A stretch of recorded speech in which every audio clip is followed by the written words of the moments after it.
Hey, today we're going to be talking about how to make a self-tape audition. Yeah!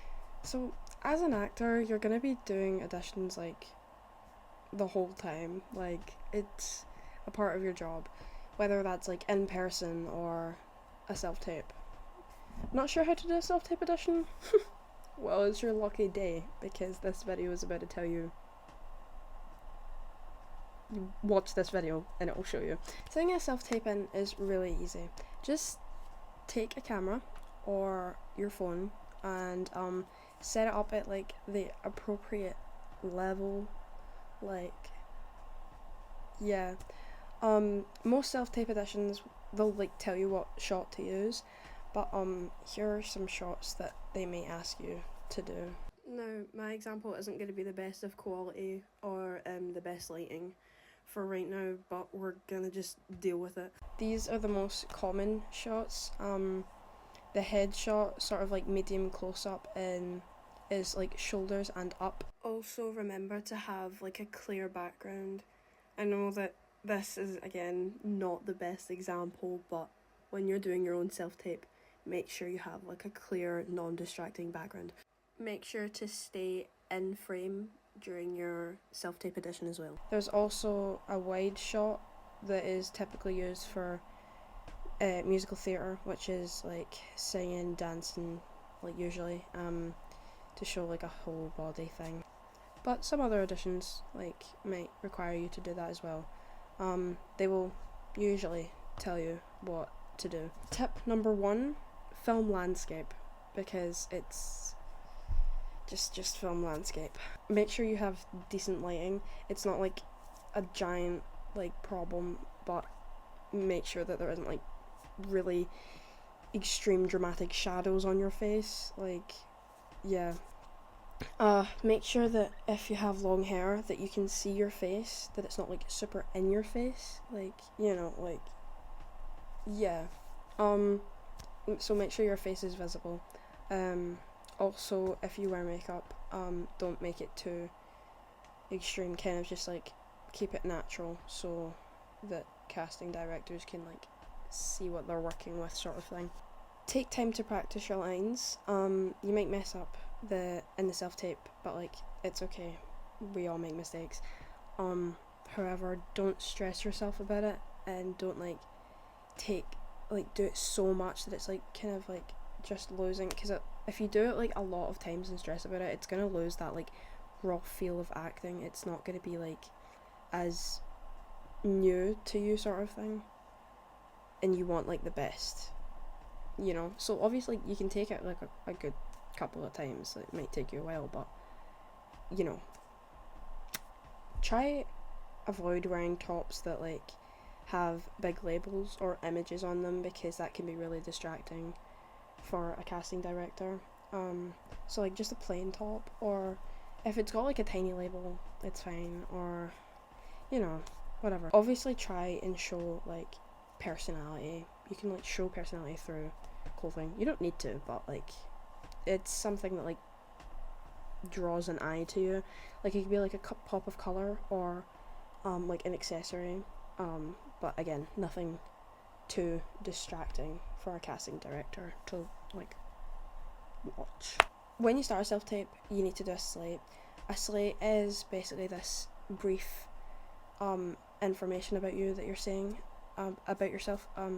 When you do your slate, look into the camera and say your name, your age, your height, the character you're auditioning for, and what location you're based in, so like what country you're from. Some casting calls will ask you for like extra things, like any previous acting experience, and even if you don't have any previous acting experience, it's not like that big of a deal. Like, they're not gonna like not consider you because you don't have acting experience. Sometimes they're looking for like new faces and like new actors, and that doesn't always mean that they have to have previous acting experience. Most casting calls nowadays don't require any past experience, and if you do have acting experience, it would be good to mention, because that means that they know that you have like a head start and like know stuff, you know what I'm saying. But again, it's all like a big learning thing opportunity, so you'll learn things there and whatnot. So if it states, like if the casting call says must have acting experience, obviously that thing means. But if it says you don't need acting experience, you can yeah, you know. They might ask you, tell me a little bit about yourself, and with this question you should mention 4 or 5 like key things about yourself that relate to the job, but don't mention anything about acting. Like, don't be like, oh yeah, I like do acting in my free time, it's like my hobby. They ask you that question so they can like see other things, like what is about you, like, you know, because they know you like acting. You're there because you like acting, so don't mention anything about acting because they can clearly tell. Damn, I don't know why I was so sassy for. I'm so sorry, guys. I feel really bad now. For example, you could talk about your hobbies, like your creative hobbies, your sporty hobbies, or something new you've been learning. Maybe like other languages that you know or are learning. Maybe a goal that you have. Recent changes that you've made, like if you've just moved to a new place, and like maybe you got a new pet, stuff like that. They want to like, yeah. I actually hate that question personally because they always catch me off guard and I forget literally every single thing about myself, ever. Like literally every single thing I've ever done in my life.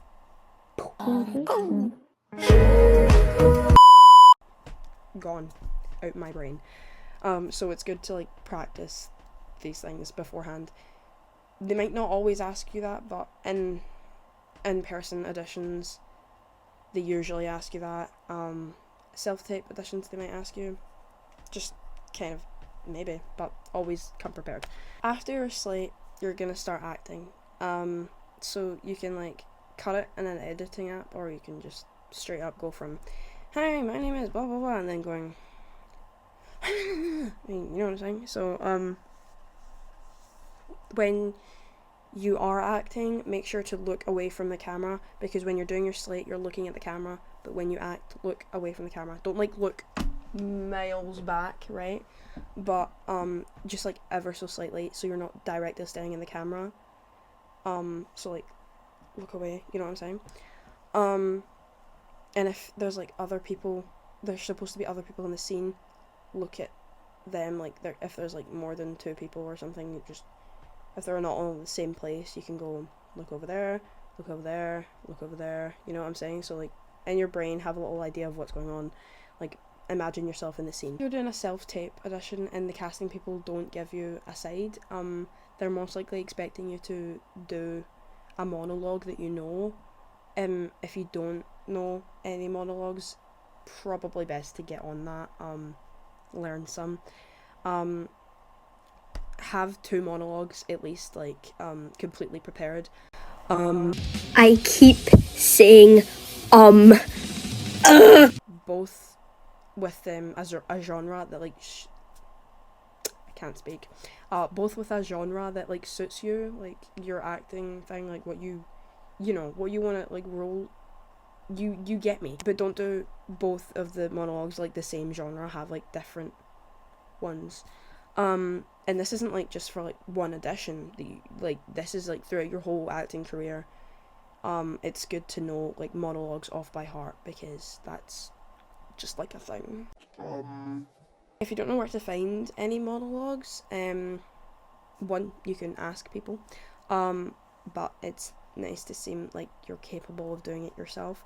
But you can go online and on websites, and I recommend using Backstage because they're really good for that. And Backstage is like an acting page thing, where you can find casting calls, film jobs, and audition scripts, and tips and stuff, like all that sort of thing. This isn't a sponsor for Backstage.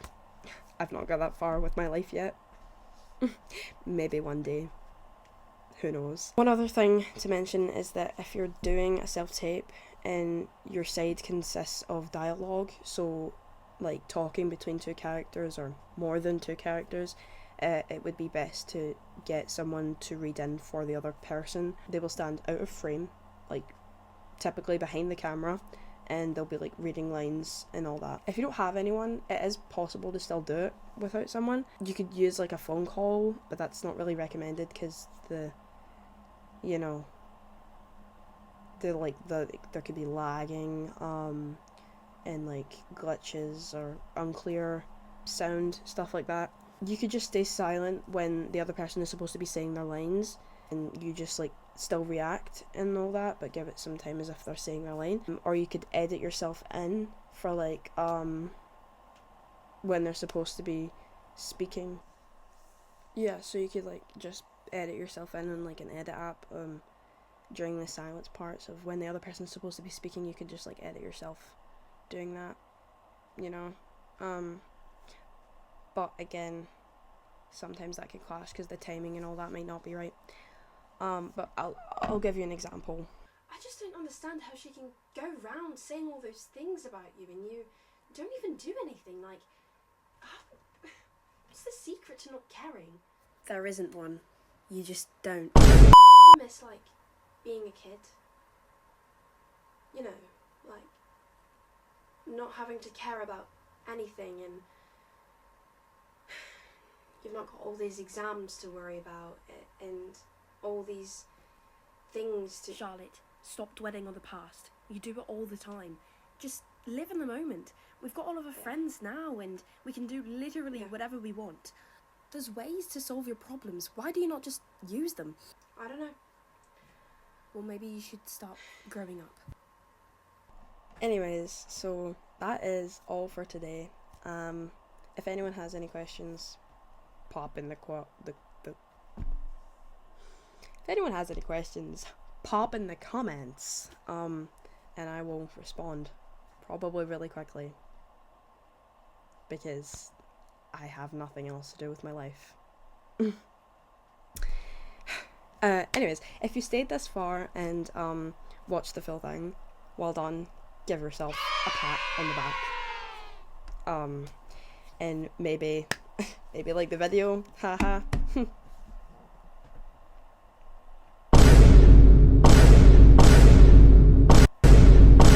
Anyways, so thanks for watching. Goodbye. Thanks for watching. Bye. I hope this helped.